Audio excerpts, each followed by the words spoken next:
Hello the internet, and welcome back to my channel. I've always been fascinated by videos of users, YouTubers reflowing, rebolling chips and repairing consoles and boards. And several years ago I purchased this hot air station, and I thought I would start doing Xbox 360 repairs, just for fun, to be honest, nothing commercial. And soon I realized that it wasn't as easy as you could see on YouTube video when professionals or even do-it-yourselfers do it, but obviously they have experience behind it. So I kind of dropped the project, but now I've decided I want to start it again. I have a couple of things I want to reflow, and I wanted to do a proper job. So that's why I purchased this preheating plate, as I reviewed, well, not reviewed, but I unboxed in another video, which I will link somewhere here. And I thought that I wanted to approach this new project in a more scientific way. So rather than switch everything on and see what happens and burn everything, try and take some measurements, think a little bit, do some research online, which I normally do anyways. And I thought, why not making some videos about it? So this is not a tutorial for SMD reflowing, rebolling. Well, it could be, but right now it's just me experimenting, testing, definitely breaking things. So please take everything you see here with a pinch of salt. And please do comment. I would love to hear from all my viewers what you think I'm doing right, and most importantly, what I think I'm doing wrong. My feeling is that this video is going to be a bit boring for the majority of the viewers, but I do know that there is someone around the internet who may enjoy those videos. So again, you're welcome to join me in this journey. I hope it means something to any of you, and again, feel free. I look forward to your comments, likes or dislikes. Please do tell me what you think about it. So let's get started.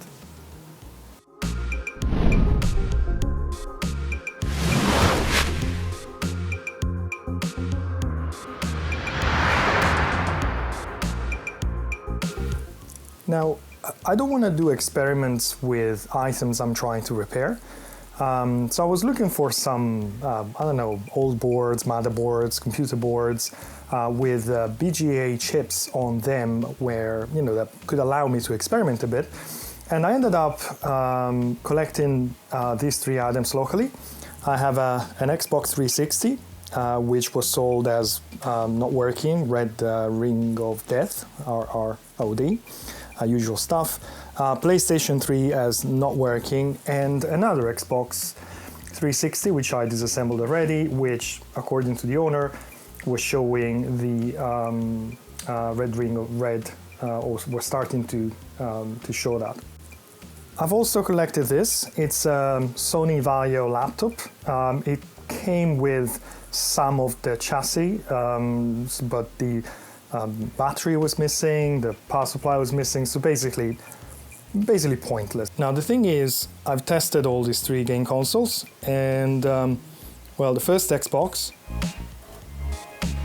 seems to be working fine. I guess the only problem with it is that it needs a good clean.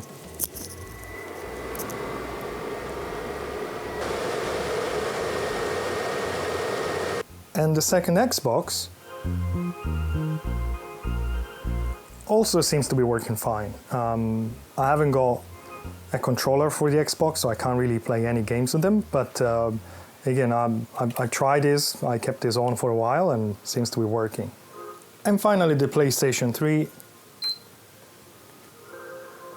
also works perfectly. Now, this PlayStation, to be honest, was more or less overheating. It was really dirty. So I disassembled it, I cleaned it, I replaced the thermal paste, which was dried out. And I do have a PlayStation 3, so I have a controller, I have some games.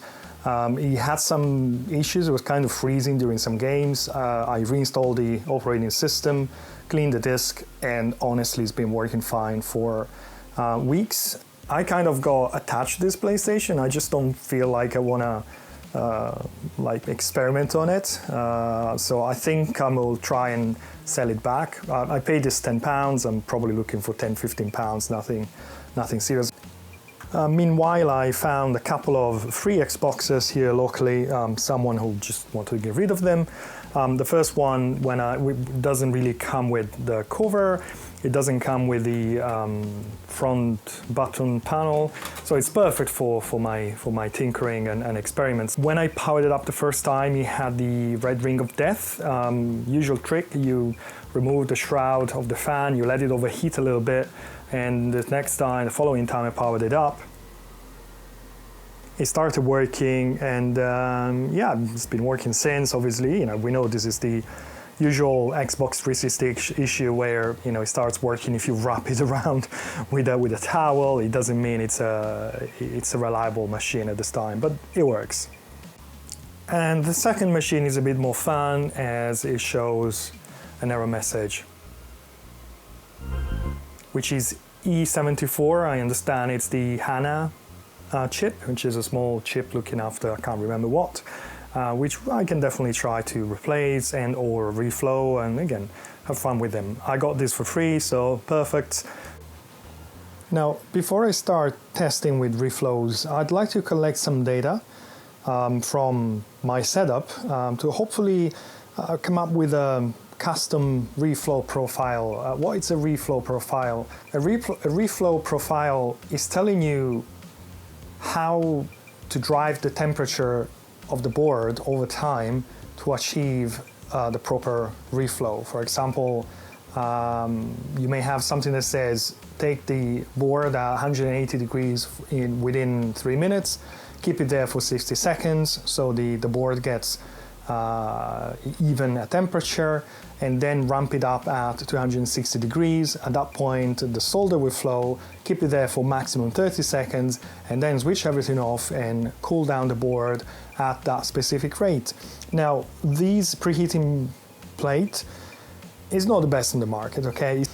So the thing is, this works. I just feel it's gonna be much slower to warm up any board you put on top than any profile you can find on the internet.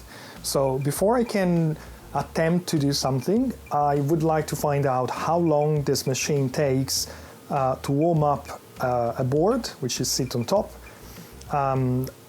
to, I guess, again, most profiles, I think they say 160, 180 degrees as a preheating time, and then you ramp up everything. I think it's to 160 degrees, but then you can do that with the heat gun on top, which helps obviously to take the temperature up to that value for the chip that you want to reflow / desolder.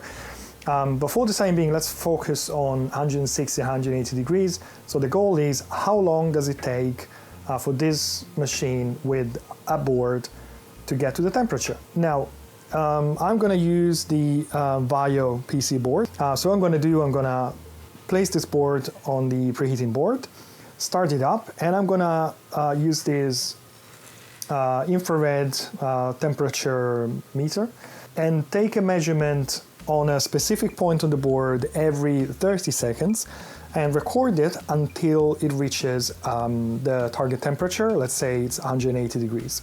Mostly what I like to find at the moment is the, how many degrees per second, minutes, is this board gonna raise, so that I can basically come up with my own profile, reflow profile, and again, remove a little bit of guesswork from any further test or actual reflows. Okay, here we go. From previous off-camera tests, I know that the machine will reach about 280 degrees, which I suspect is the temperature I will need for the board to be at 180 degrees, so 100 degrees lower, in about 8.5 minutes. That's what I measured on the plate itself, so I guess the board will take a little bit more, about 10 minutes. And I will set the preheating plate to its maximum setting so it never stops warming up. I'm going to measure a random point on the board, which is going to be in between the CPU and I suppose this is a South Bridge. I don't think it's a GPU. This is kind of a thin board, to be honest, so I suppose that bigger boards with more layers basically probably will behave differently. I don't know, I have to start from something. And again, I like to start from this one. So let's give it a go. Let's power on the machine, and I'll set it up to whatever, 450 degrees, which is the maximum. Machine is currently switched off. The temperature I'm reading, let me see if I can show you this. Temperature I'm reading here is 21.5 degrees. So that's my starting temperature. And I'm going to set a stopwatch here, which is telling me when it's time to take a measurement. So ready, steady, go.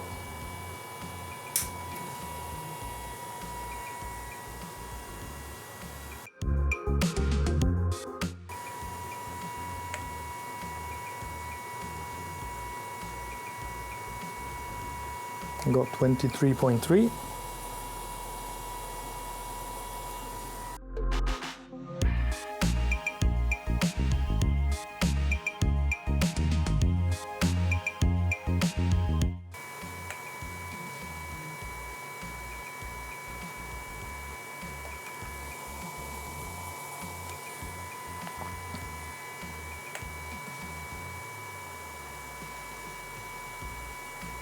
Okay, so the board has reached 180 degrees in 6 minutes and 45.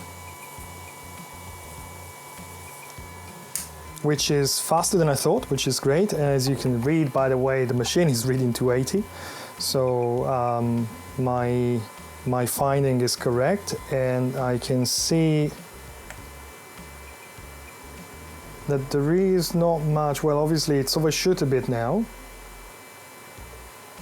but it doesn't look like it's going further up. So my concern that the board may be kind of slow reacting to the temperature probably is not a problem. It's not going to be a problem.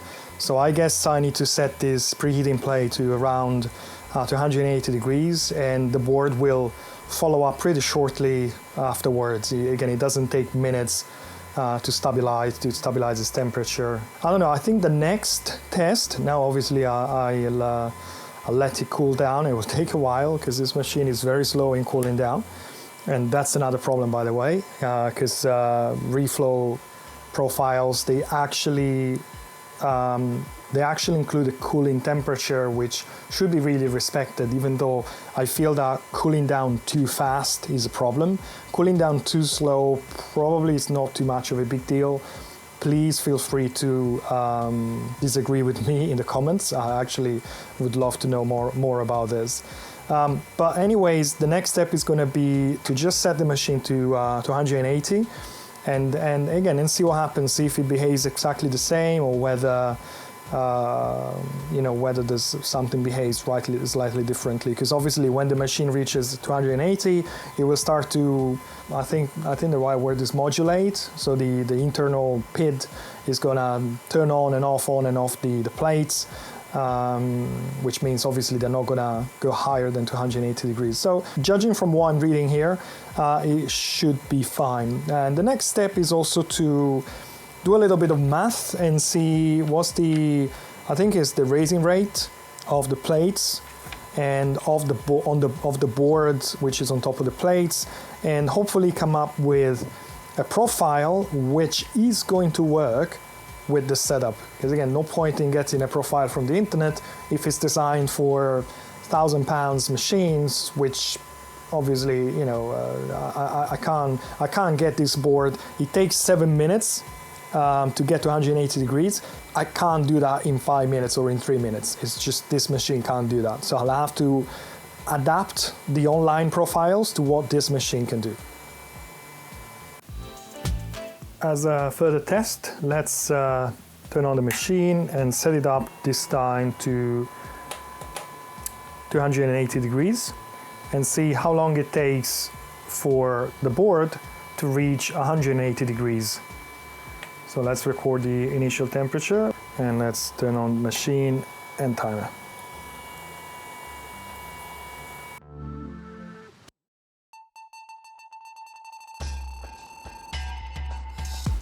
So we actually reached 180 degrees after 6 minutes and 45, which is about now. And we have 180, more or less. So yeah, same time. So yeah, I guess we don't need to overshoot. We don't need to set the machine to stupid temperatures. We can actually set it to 280 and the board will reach 180 degrees and hopefully it will keep it, yeah, more or less. Right, so I put together the data I've collected yesterday with the preheating plate and the board. And you can see here in Excel, I basically have, on the left, I have the time where I took the reading. First column is the temperature read directly on the preheating plate, up to 292 degrees.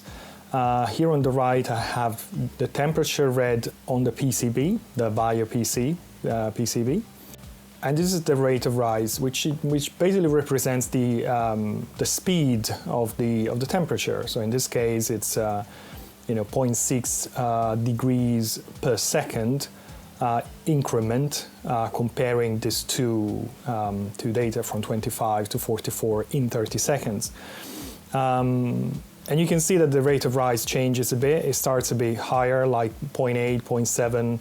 And then it settles down to 0.3, 0.2 towards the end, as an average of 0.5 degrees C.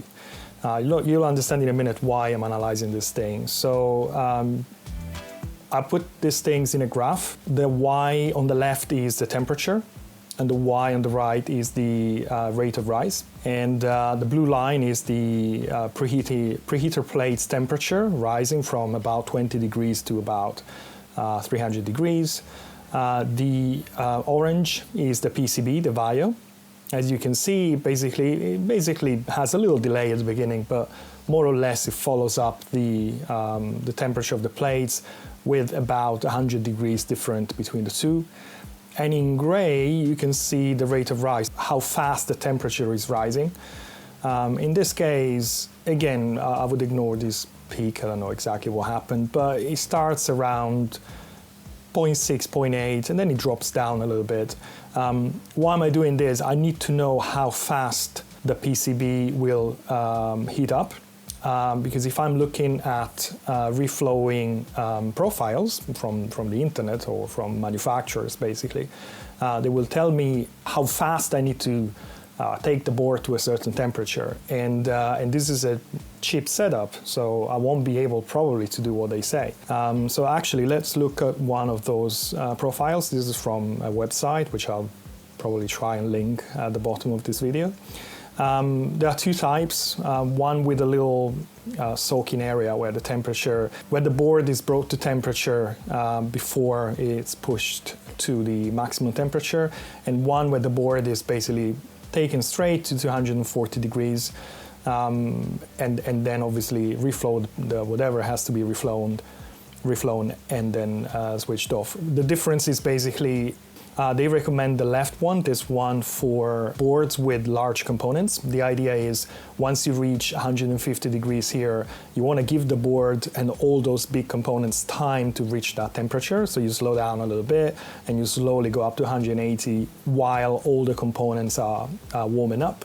If you don't have those big components, just take the board straight to 240, reflows and switch it off. Now, the thing is that again, my rate of rise, it's between 0.2 and 0.5. And if I look in here, basically the profile says to bring the temperature up to 150 degrees at a speed which is lower than 5 degrees per second. I can't do 5 degrees per second. I can do 0.5 degrees per second. So basically, it's suggesting that I should do 130 degrees in maximum 26 seconds. It will take me several minutes, and I can't change that one, to be honest. So I will have to adapt this graph to the speed of my system. Now, from A to B, which is from 150 to 180 degrees, this preheating time, it's suggesting a speed of rate of rise between, doing the calculation, between 0.25 and 0.5, which actually is what my machine can do. From 180 to 240, which is the recommended temperature for reflowing, again, it should be done at a speed which is slower than 4 degrees per second, basically 60 degrees in maximum 15 seconds. Obviously, this is where the SMD station starts up, so I should be able to speed up things. I'm not relying on the preheating board, preheating plate anymore. I'll try and follow this up. I think I cannot remember what I put on my profile. I think I found something in between. I think I selected 45 seconds to do this 60 degrees. It should be doable. I have no idea. And then basically you reach the temperature. At that point, the chip is reflown, and then you switch it off. It doesn't really say how fast it should cool down. I think I remember reading that too fast is not a good thing. I feel that as long as it's not too fast, going too slow shouldn't be a big deal. So based on my findings and what this graph is telling me, I have created a profile which should work with my machine. So starting from 20 degrees here, this should be a rate of rise which my system should be able to follow up to 150 degrees here, and then it continues to 180, because again, I can't go any fast. This is my fastest speed of temperature that my system can do. And 180 degrees after 7 minutes, I will start the SMD station and try and follow this curve. I have no idea what kind of temperature I will need to set the reflowing, the SMD station, the hot air basically, to go to this temperature, 240 degrees. At that point, it's just a matter of checking whether the chip is reflown, and this is going to be interesting. Hopefully I'll try and show it on camera, but basically you tap it until you see that it's floating, it's not solid with the board anymore. And once you see that the chip is solid, you just switch everything off and you let the board cool down. And again, this is my first test with this new setup, and we'll see what happens. I have prepared the board again already. I've removed the battery, the memory, heat sinks and everything. I put some tape. This is high temperature Captain tape. Basically, there's a thermocouple here at the top, which is as close as possible to the south bridge. And there's a similar thermocouple here at the bottom, close to where at the back of the south bridge. This is my cheap SMD arm. It's a microphone stand I found on Amazon. It's not the best, it's improvable. I will improve it. For now, we'll see what happens. I'm not too much concerned about that. Okay, so let's switch the machine back on. Set to 300 degrees. Okay, I'm reading 16 degrees. It got a bit colder here in the meantime. Let's switch this on. Let's give it a few seconds, and then let's start the software here.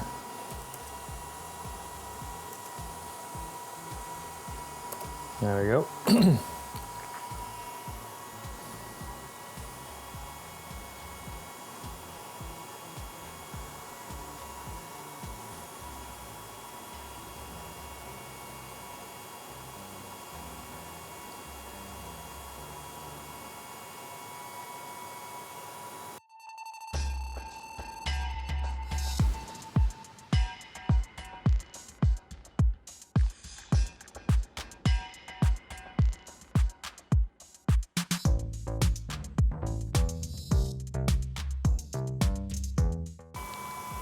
So the preheating board has reached its 300 degrees temperature. I guess I will start the SMD. Oops, wrong switch. The hot air.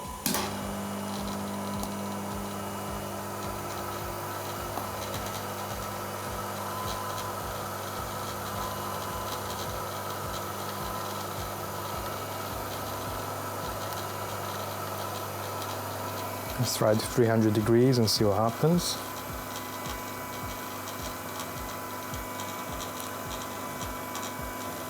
It's definitely working.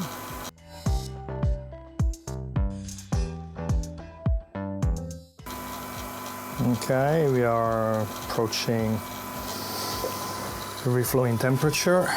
So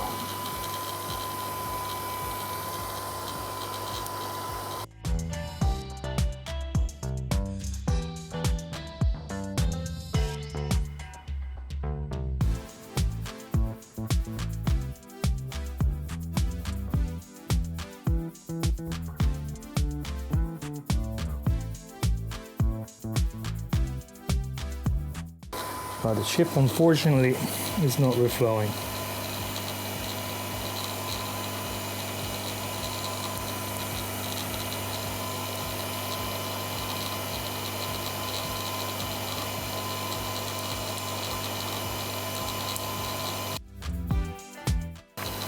I think I'm burning everything.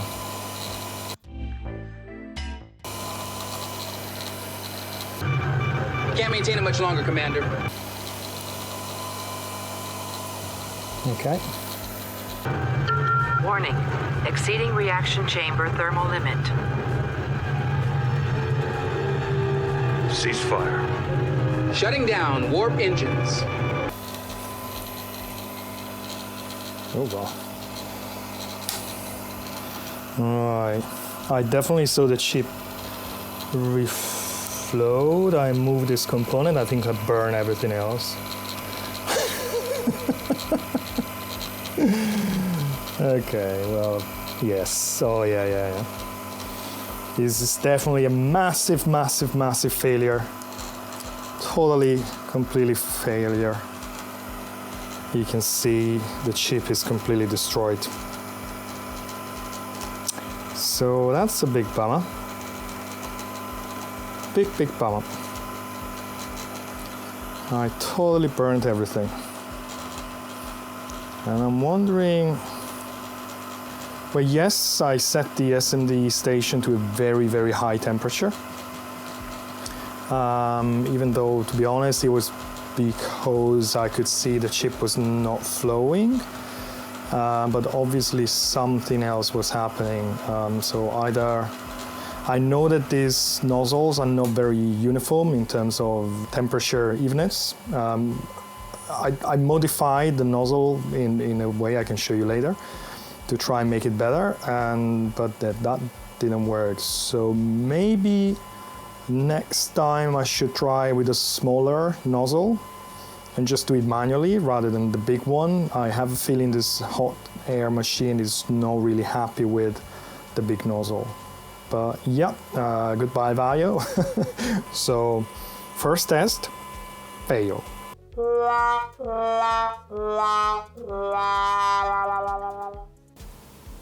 Okay, so clearly the first attempt was a massive failure. I have a feeling that the problem is my SMD station. Now, let me show you this. This is one of the nozzles I have with my SMD station. I think I never used it for a reflow. I've only used it for a test. And I remember when I bought this SMD station, which was about 10 years ago now, I was reading reviews that basically when using big nozzles, the heat uniformity was completely off.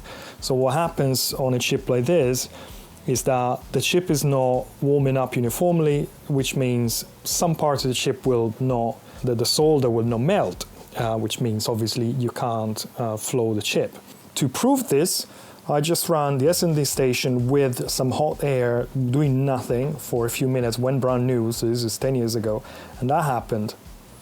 You can see this discoloration here. That's the probably where the air was much higher temperature than the other corner, for example, which means if you are flowing a chip which is roughly this size, what happens is this end of the chip will probably overheat, and this end will not flow, which means you can't remove it, and you turn up the temperature to try and compensate, and you burn everything. So I have a feeling I may need another SMD station. I mean, again, this is 10 years old, maybe it's time to buy another one. But for the time being, I tried doing this.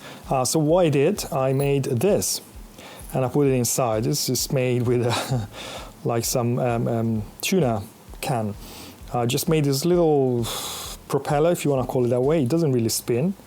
Put it inside, and the idea is it basically sits between this and the nozzle itself. And the idea is hopefully it will mix the air. So the air, by the time it reaches the chip, hopefully it's mixed up a little bit. So I want to try and reflow this again, but this time I'll use the bigger nozzle I have.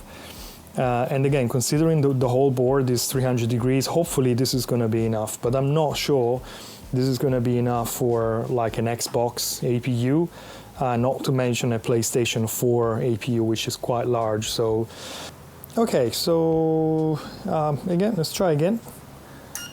Machine switched on. I think it's still set to 300 degrees, yes. Let's connect to my thermocouple board.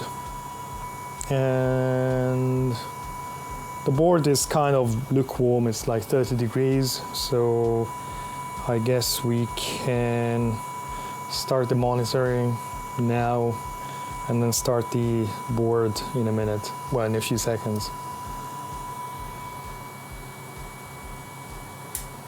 Well, probably should work straight away. Okay, let's put some, I'm not entirely sure I want to waste my very high quality flux paste here, but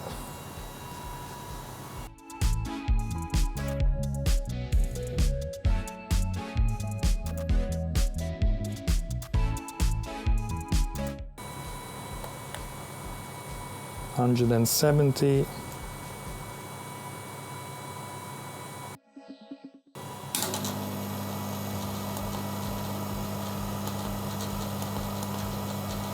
Let's set the hot air to 260.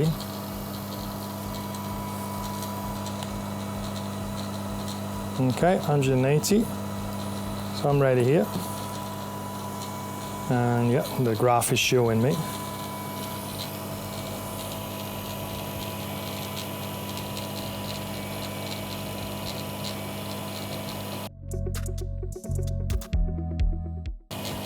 I'm reading 210 approximately.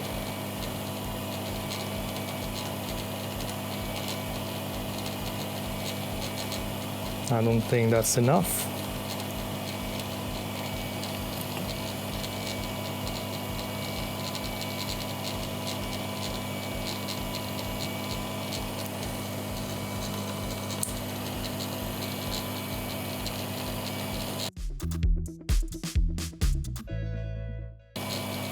I'm still reading roughly the same temperature.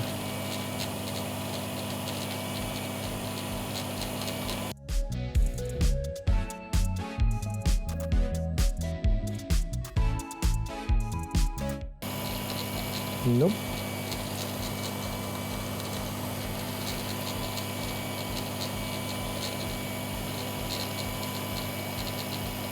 There you go.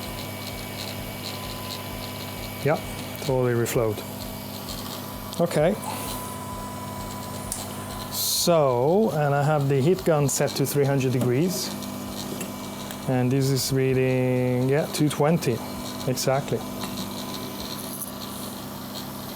Okay,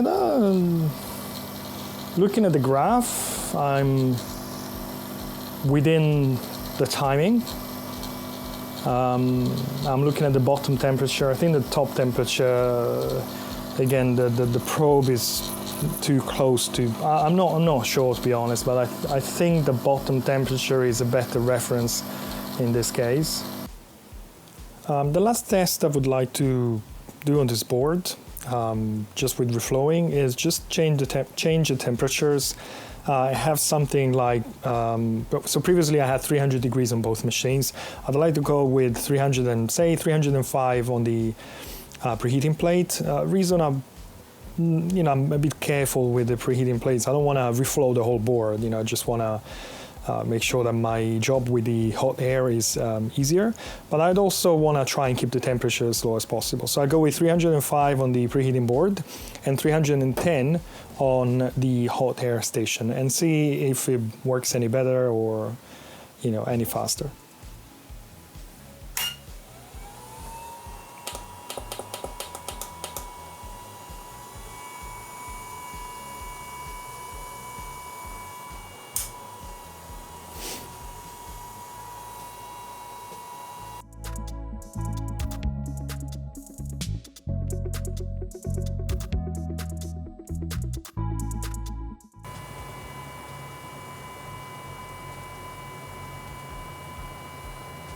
Temperature is 160, so we're almost there.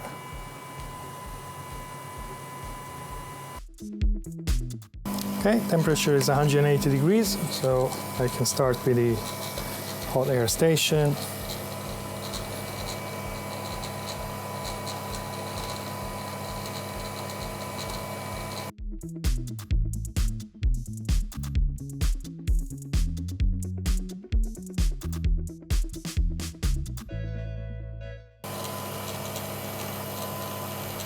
There you go. And the chip is reflowed. And again, I think it works pretty well.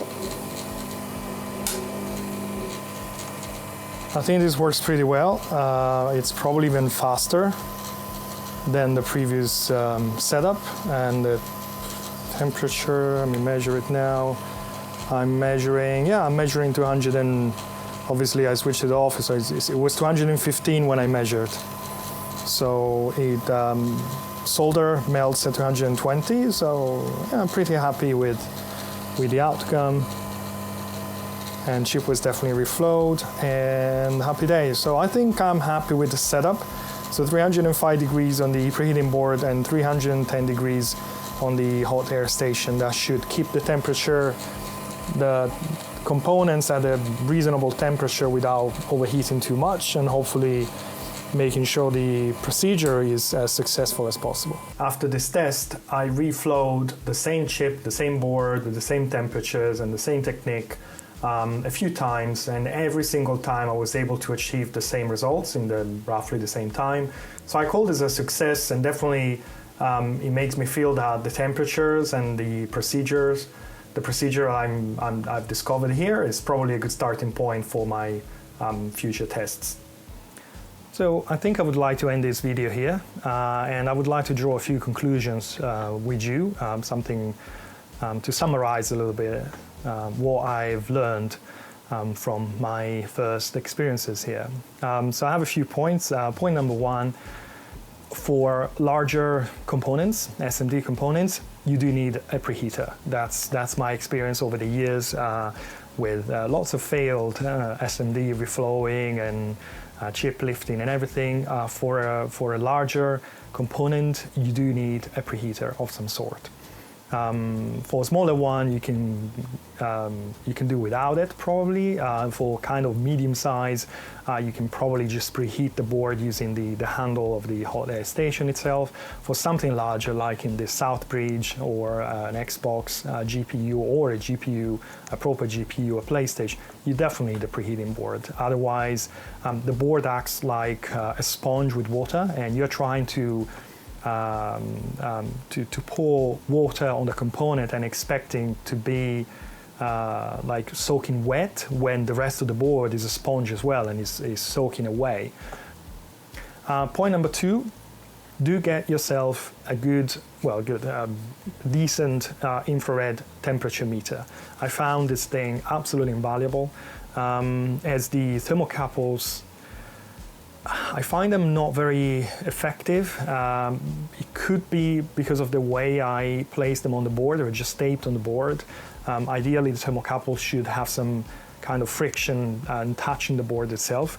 But as you may have noticed from the graph of the top thermocouple, the reading is all over the place, because obviously when you're blasting a hot air around the thermocouple will read the hot air temperature and not really the board temperature, while this little gadget here in a second will tell you exactly what's the temperature of the board and or the chip without any, without being basically disrupted by the fact that you're blasting hot air on it.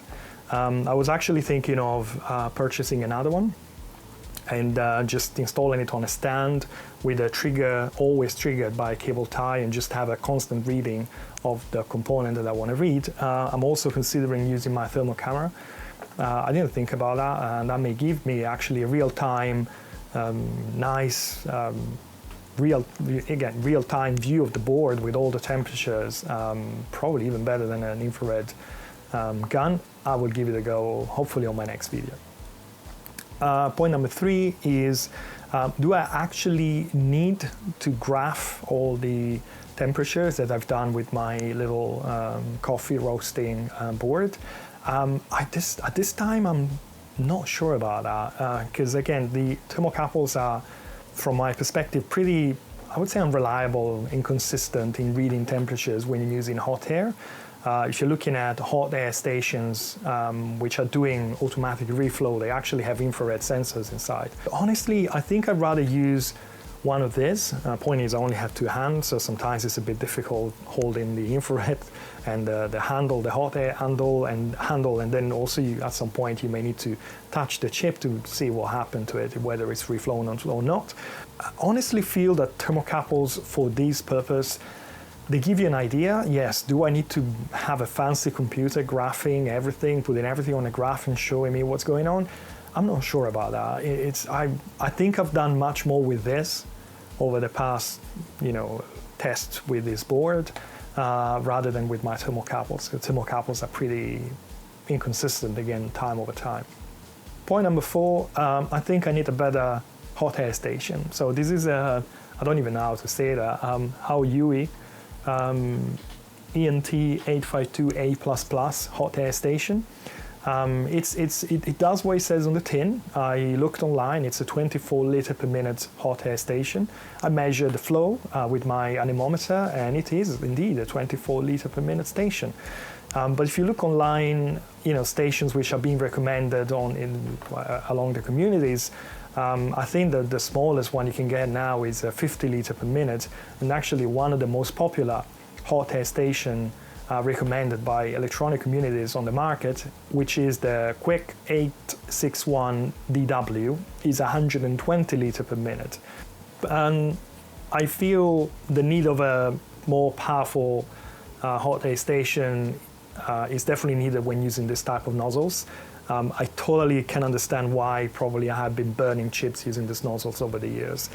Reason is 24 liters per minute with a nozzle like this, with an aperture of 30 by 30 or even more, for a PlayStation 4 is 44 by 44 millimeters.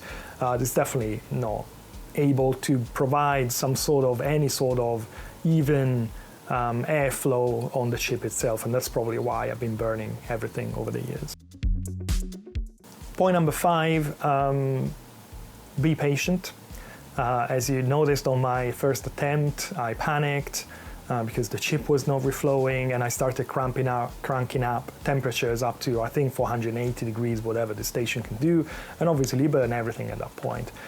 What my recommendation is do a little bit of homework, sit down with your equipment a little bit, especially with an infrared thermometer, take some readings, check out whether your equipment allows you to warm up the components too quick. Find out what's the minimum time that it needs to take for the component to go from one temperature to another, and then either mentally count it or just use your mobile set up a stopwatch on it. That way, you know whether you are within the limits of the component's tolerance or whether you are probably making some mistakes. At that point, rather than cranking everything up, you can just stop and try again a second time, even though I totally appreciate that components are not supposed to go to those temperatures very often, so it takes a little bit of practice. Point number 6, very important. As you remember, on my first attempt, the term is popcorned my south bridge. What happens basically, there was some moisture inside the chip within the layers. the moisture over 100 degrees, it turns into steam. So obviously we are taking the ship over 100 degrees, it turns into steam, and the steam needs to go somewhere. So if it's too much steam, what happens is it will just create blisters within the layers, and obviously then the ship destroys itself. It turns out, yes, definitely I turned my hot air station at stupid temperature, so that was definitely me. But it turns out that when you're dealing with SMD components and boards, you must bake the components and or the boards before you actually attempt any SMD rework on them. It's not something that you may want to do, it's something that apparently you have to do. Please do remember that if you don't bake your SMD boards / components, the popcorning is probably likely to happen, or it can happen. Point number 7 is you may need one of these. Well, this is a very cheap chip lifter. I actually do have one which connects to the hot air station, but the new one I ordered doesn't have that feature. I didn't even know I had this on in my toolkit. Whether it's going to work or not, I have no idea. I will give it a go. I'm sure that you can do this with a little bit of practice without using any chip lifter. I've seen YouTubers on the internet just using some tweezers. I just found a bit difficult to just grab the chip with only one hand without damaging things. So I don't know if this works, and I don't know about it. I would definitely recommend getting one of these or some sort of chip lifting device. Finally, point number 8 is the nozzle temperature, which I would like to demonstrate rather than me talking. I'd rather to show you what I mean in a second. So I would like to show you something about hot air station temperatures. At least this is with my low-end Chinese hot air station. So number 1, this is the hot air station is now set to 300 degrees at maximum airflow. Now this is my thermocouple is connected to this multimeter, which has a thermocouple reader on it. And if I stick the thermocouple not inside, but just at the output of the nozzle, is reading, something reasonably close to that, something 330, whatever. You'll notice that if I move the thermocouple, the little ball at the end, like towards the edge of the nozzle, I'm now reading on the right-hand side 275. If I go to the left-hand side without touching the metal, 280. If I'm going a little higher, it's 250 again. So it looks like the temperature out of this thing is not really even, which I'm totally aware about it. Now the main point is as soon as you move away from the nozzle, you try to stay in the flow, but you are I don't know, what is that, 1 centimeter from the nozzle, which is probably what you're going to use for a reflow. And now suddenly it really depends where I am, so that's another kind of uncertainty. I'm in between 270. I can do 270 here, 250, 200. Really depends where I have the thermocouple. The points I'm trying to make here are 2. Number 1, you may want to check the temperature at the exit of the nozzle of your hot air station using a thermocouple, just to make sure it's not wildly inaccurate. But most importantly, point number 2 is to bear in mind that 1 or 2 centimeters away from the nozzles, which is how you normally use your hot air station, your handle, the temperature is not the one that you measured at the exit of the nozzle. So if you set your hot air station for 300 degrees, for example, and you actually measure 300 degrees at the exit of the nozzle, when you're actually blasting hot air on a chip, the chip is probably receiving something about 250 degrees. So yes, do calibrate your hot air stations if you can, double check them with the thermocouple, but keep that in mind. And maybe what you want to do, rather than calibrate the exit of the nozzle, you may want to calibrate the 1 centimeter away from the nozzle, or at least keep in mind that the temperature is not going to be that one. So if you need a chip to reach, say, 250 degrees, you will probably need at least 300 degrees set on your hot air station for that temperature to actually hit the chip you're trying to reflow.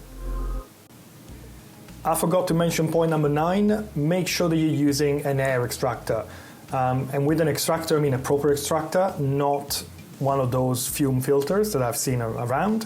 When you're heating a board with flux on it, there will be a column of smoke coming out of the board, which is very toxic.